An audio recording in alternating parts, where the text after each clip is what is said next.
Start out with the face frame down and apply a bead of glue into the dovetail groove. Slide the left and right cabinet walls into the vertical grooves. Don't forget to wipe any excess glue. Now slide the top and the bottom of the cabinet into place using the groove on the side of the cabinets. Flip the cabinet upright and slide the back wall into place using the grooves on the cabinet walls. Turn the cabinet onto its front and use pre-existing holes to secure the back of the cabinet to the top and bottom lips. Now place a corner bracket into each corner of the top and bottom to firmly secure the cabinet together. Each bracket will be fastened down using 3 screws.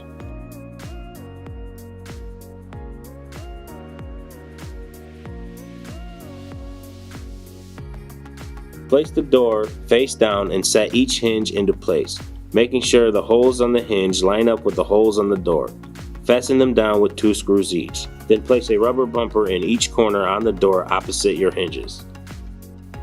Now place your door with attached hinges to the inside lip of the face frame and attach them to the cabinet using pre-existing dimples on the face frame.